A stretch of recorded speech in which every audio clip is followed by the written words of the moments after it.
Hi,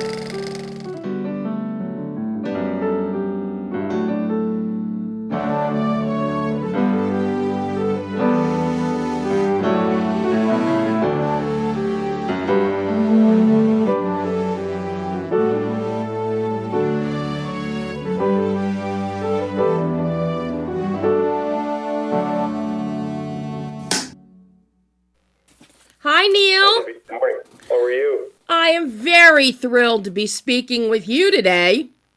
Thank you. Appreciate that. I have to say, I have been such an admirer of yours for so many years, going back to early in your career with the sitcoms, where you were doing one-offs in episodic television, which makes it even sweeter for me to see you in Holiday Twist, because we get to see your comedy ability with the character of Skip. So long, it's crazy. I know. I mean, for me, for years, you have long now been my favorite John Dutton villain. Nobody has topped Malcolm Beck for villainy, as far as I'm concerned. Oh, thank you very much. You know the right thing to say to people. Thank you.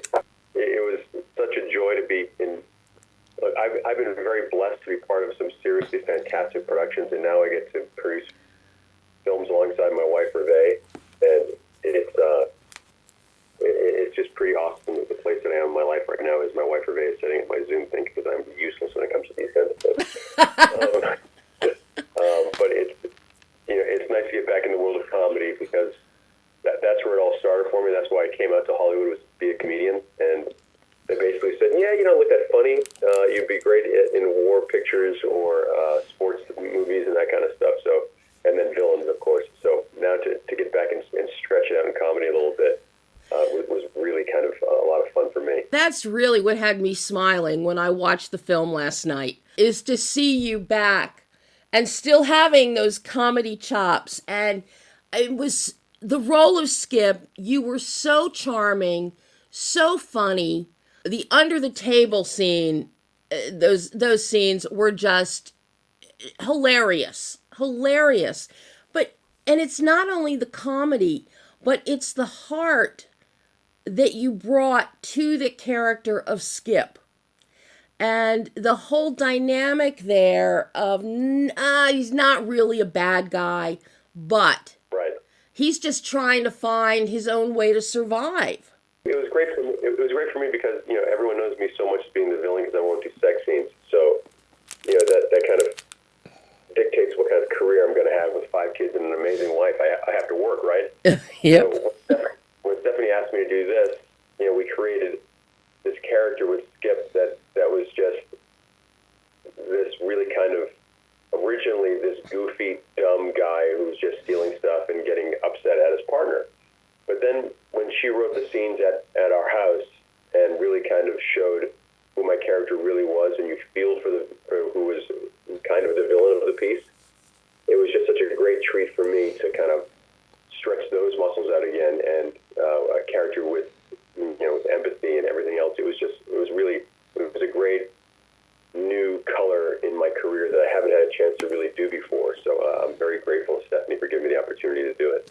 And in a Christmas film, I've never done. It was a year ago. I was talking to Reve, and I said, honey, there's 2 movies that I have never really been in. One's a slasher film, and one's a Christmas film. And in the same week, I got a call to be in this film, and also in a slasher film, all in the same week. I was like, careful what you wish for, because he's always listening. And he put me in Skill House, and now, in Holiday Twist. So it's been a very interesting ride in this last year, and I'm very fortunate for it. Because as an artist, if you do the same thing all the time, you kind of lose your mojo and lose all your stuff.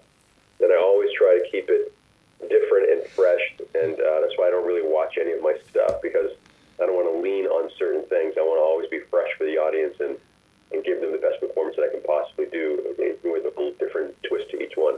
Mm-hmm. And I'm glad you mentioned the fact that this is your first Christmas movie, because as I watched it, that was another thing that struck me. With your lengthy career, you had never done a Christmas movie.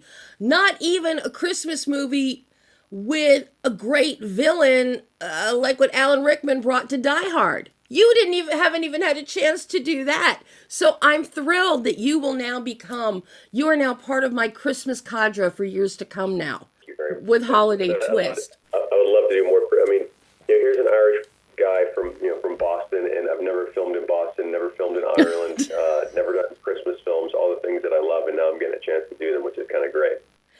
What do you attribute this momentum to? These things that you never got to do, and now that you're starting to get to do them at this point in your career. Not too many actors get this kind of opportunity. No, I'm not a rear view mirror guy. I don't like to look backwards. I'm always in the moment or looking forward. And, I think that my faith in God has led me to this spot, and I give all my credit to that He has given me this incredible life and this incredible career. Yes, I've had ups and downs. Yes, I've done great projects and not so great projects, but I'm proud of all of it. It's all part of growing as an artist. And for me to be able to do, I've got 2 films coming out this weekend, and they couldn't be more different. And I'm just so blessed and honored that I get to have the career that I have, and it just seems like it just keeps getting better and better every year, and I'm so fortunate for that. What at this stage of your career, Neil, what do you look for in a project? Is it a director? Because now here with Stephanie, she's a first-time feature director. She has some producing credits under her belt. Or do you look for somebody seasoned, a pro? Or is it just the script or the character? What piques your interest when it comes across your desk? My uncle told me when I moved out to Hollywood, to go by the Michael Caine career, that don't turn your nose up to anything. If someone really wants you to do it, just do it. And this was one that Stephanie really wanted me to do it. So how do you say no to someone? And she worked so hard. She sold her house. She put her own money in. She did. This film took so long to make because, she ran out of money at one point. And then we had to stop production for a while. And then we had to pick it back up again. And this went on for quite a long time. I've never really been part of a film that's been like this. So there's so much goodwill towards Stephanie and this film that I hope it does well. I hope people see it because she works so hard to make this come to fruition. When it comes to choosing projects, it starts with a script. And I really liked this character because it was different from what I'd done for a while. And again, as an artist, you want to stretch it out. So, from this to the shift that I have also coming this weekend and other projects that are coming up in the future, I'm just in this really great spot right now where Angel Studios has given Reve and I through the McDonough Company this deal, this first look deal where all our projects funnel through them. And for us, for Reve and I, who are big believers, to have the opportunity to do projects that can reach people and hopefully change lives. Look, I've been part of some films that are pretty scary and pretty dark, but I had to build a career to get to this point. And now that I'm at this point, I feel like I've been AAA for a long time, and now I'm finally up in the big leagues and getting a shot to tell stories the way that I want to. And now that I'm writing my own films and producing them with Reve and our next film, The Last Rodeo that John Abnett is directing for us, I'm just in a different spot now than I was years ago. And I attribute a lot of it to 8 years ago I gave up drinking. And to be sober for 8 years and have that clarity of mind was something that, you look at my life for the last 8 years and compare it to 8 years before that. My gosh, I don't know how many movies and TV shows I've been part of or sold or set up or produced. And I'm just so fortunate to be sitting here with you talking about a career that is really, funny enough, after 30 years, really just starting to take its stride and take off and take form and start to have wings and all those great terms that they have for it. But whatever it is, I'm blessed beyond belief and really humbled by the whole thing. I just think it's so amazing, and it thrills me to see your outpouring of work over the past 8 years. It is like you're working nonstop, it seems like, Neil. And now with Yellowstone and with Suits and with Band of Brothers, all on Netflix, those shows, Band of Brothers and Suits on Netflix, that's just blown up again. So people get to see me in different characters. People get to see, oh, wow, that's a great project, or that's a great project, or I really like Neil in this thing. Let me call Neil and see if he wants to do this. And there's a resurgence due to a lot of the great stuff that's happening through Netflix that people are getting to see my work for the first time. And it's kind of amazing. It's, again, I've been doing this for so long, and I feel like I've just figured out how to truly emote, make people laugh, make people cry. make people scared on screen through choices that I make and the confidence that I have in what I have. But my wife, Hervé, and I, we're such a great partnership. She helps me pick everything. She helps me read everything. She helps me decide on what projects and helps me and pushes me to write better scripts and produce better and pull in better actors and better directors. So, it's a real team effort, and Hervé has really picked it. Now that our youngest is 9 of our 5 kids, we have a little more time together to be able to create our future, and we're doing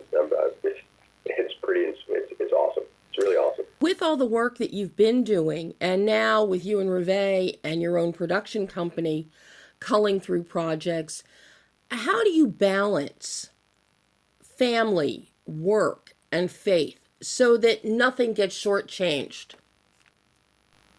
That's the hard part with 5 kids and all in high school and middle school, elementary school. There's a lot. There's the driving, there's the sports, there's the school, there's the teaching, there's helping with homework, there's food, there's this. There's a lot going on just in that alone. We don't have assistants, we don't have nannies, we don't have any of that stuff. We're all hands on deck, kind of a family. And so what does that mean? The kids have to help out. The kids have to give back. The kids have to help do their laundry, clean their rooms, do their stuff. Sometimes make their own food. Sometimes do things because mom and dad are on. When they're at school, we're zooming and working really, really hard to provide for them for their futures. Look, the McDonough Company now has. We're on our 5th film. We just did a TV series with Angel. We're about to do another TV series with Amblin, and it's nonstop. It's kind of. It would make your head spin if you look at our schedule every day from creating a Hollywood company in the McDonough Company, but also being great parents and trying to be the best parents that we can be and trying to be great husband and wife and this and that and making it all work. At the end of the day, we all know one thing. God's watching us. God's got our back. And if we keep doing the right things and being good to people and turning out great projects, I just have this feeling it's just going to keep on going, and our kids will take over the McDonough Company one day and hopefully turn that into some kind of mini studio. Who knows? Dream big, great things happen. The train is moving on the track similar to what Robert Rodriguez has done with his whole family. Yeah. We put our kids in the movies and not just acting. It leads to them. Morgan will work the stunt department. Someone else will be helping a craft service. Someone will just be running stuff around. So when you're part of the McDonough Company films or TV shows, you'll see a lot of McDonough kids running around doing stuff. And it's just what an awesome feeling that is as a parent to know that our kids love what their parents do and want to do that in their lives. And I can't tell you how blessed I feel when Hervé and I get to have the lives that we have right now because of the hard work that we're putting in. And it's hard work. It's hard. It's a lot of work. But boy, is it gratifying. Now, did any of your kids work on Holiday Twist with you? Not on Holiday Twist. They didn't. But if I need someone to run lines with me, there they are. If I need someone to pick out wardrobes, there they are. Sometimes I need, dads are always there to give the words of encouragement to their kids. But in our house, sometimes it's the other way around. Sometimes they give the words of encouragement to Hervé and I, where they'll write a little note in the lunchbox or little things like that. That is just, we're creating a great family environment in the family business. And boy, if you asked me 10 years ago that the McDonough Company would actually be here and that we'd be producing films and I'd be writing my own movies and our kids would be in the business and the kids would love being in the business with us, I would say you're out of your mind. And now it's all changed and it's all for the better. And I can't tell you how fortunate I am. Oh my gosh, Neil. Well, I've got one last question for you. With every project that you do, I know you are a researcher into your projects, what you did to embrace Eisenhower in American Horror Story. So much. That was a deep dive. You go, yeah. That was a deep dive. Yes. I don't watch my stuff. I never really do. But I was with Hervé and I said, I want to peek at Eisenhower. I just want to really, everyone's talking about the performance and talking about, me as a method guy. But as a method guy, Hervé taught me years ago how to switch it on and off, where I could be method, and then when they call cut or when I'm back home, I don't think about my characters at all. I only think about my characters when they say action, which is really interesting. So, and when I'm on set, I'm always kind of in the character, just kind of, and it's always kind of in my brain all day long, just living the character.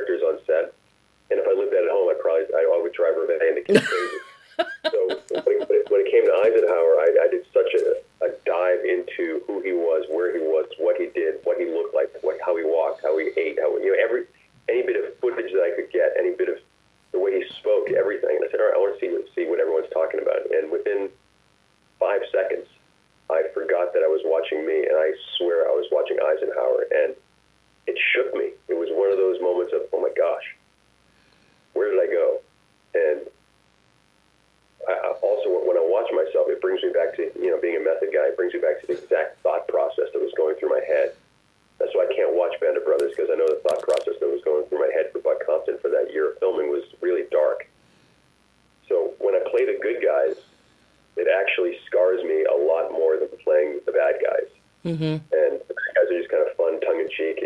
Malcolm Beck is just nuts out of his mind, and gosh, he had so much fun doing it and messing with people. But when I play the good guys, I have to really pull out my stuff and live with that. And that's the stuff that really is hard to let go. And when I think of Buck Compton for more than 20 seconds, I start to get misty-eyed because of what I went through with that character. But in Eisenhower, knowing what he went through as a leader and as a general and as a man, that was really, that was a tough one to go through too. And then I get to do something like Holiday Twist, where I get to really enjoy the goofiness of life and the fun of a Christmas film, and the infectious direction of Stephanie just being there and wanting to have fun and do the best that she can with a very limited budget. And between Sean Astin and myself, and Sean and I have 2 movies coming out this weekend. He's in the shift with me, and we're in Holiday Twist together, which is really funny. But I loved it. Holiday Twist was just a blast to be part of. We had fun every day on set, and we improv, and we were loose, and we just got to. It felt like the old days of Hollywood, the beginning of my career when I started with comedy, doing Angels in the Outfield, where Bill Deere let me loose and said, be as goofy as you want, go for it. And I got to do that again on Holiday Twist. So it's something that my kids are going to watch it, over this Christmas break, and I can't wait for them to see it. So they haven't seen it yet? No, they haven't seen it yet. Not yet. I'm waiting. I had to wait till all the press for this was over, and the press for the shift was over, and their school is over, and then, right around like the 16th or 17th, as soon as their school is over, we're going to sit down and watch Holiday Twist at home. I can't wait. Oh my gosh. I saw the other night. I laughed uncontrollably. It was great. I mean, the whole film. I love the construct that Stephanie has, bringing all of these disparate people together and everything converging. I love how it's structured. And you really do provide the lightness and the comic relief to some of the more serious pairings and events that she has happening within the film. And of course, you really had a great nod in there, that the fact that it's a ranch you're trying to save, and we even got to see you wearing a cowboy hat again. Love that. I can't get a cowboy. Reve always says, I have a face for helmets and cowboy hats. And to be back, we produced a couple westerns last year, and the next one, The Last Rodeo, is about the rodeo. So I'll be riding 1,500-pound bulls in that one, but with my cowboy hat on, my Stetson. I'm a Stetson guy through and through. I've been a Stetson guy for a very long time, and all my films I'm always wearing a Stetson, from Boone to the Warren series to to obviously Yellowstone and everything else. But now in The Last Rodeo, I can't wait to take off. And this is a film that people are going to finally see NEAL McDONOUGh as the bona fide lead of a film with romance, as Reve is going to play my deceased wife in flashbacks, which is going to be fantastic. And you finally get to see me kiss a woman on screen for the first time, which of course will be my wife. That's right. And that will, I'm famous for one take, maybe 2, and then moving on, because I'm always just uber prepared. This might be like 15, 18 takes, and I told Avnet, prepare a whole day for the kissing scene, because I'm going to take my time, and I'm going to You have decades of a career to make up for never kissing a woman on screen. You got to make it last here, Neil. No, it's going to be a good one. Trust me, it's going to be a good one. Neil, I know they've got other stuff booked for you today. This has been such a thrill. I've been doing this for 42 years, and I've never had the chance to speak with you, and it has been so worth the wait. Thank you. I'm blessed. I'm tickled pink, and go Holiday Twist, and all the success of Stephanie, because she deserves it. She's worked her butt off on this one. So great job, Stephanie. Great job, everyone on the crew and the cast, and let's hope this does well, and maybe we get to see a good, funny film over the Christmas break. I sure hope so. I know I'll be watching it again. I may actually go to the theater this weekend to see it, because it opens tomorrow. Thank you. I really appreciate that. So, Neil, such a joy. I hope we get to chat again in the future. Absolutely. Me too. I hope so too. Thank you for everything, and God bless you. Thank you, Neil, and have a wonderful holiday. You too.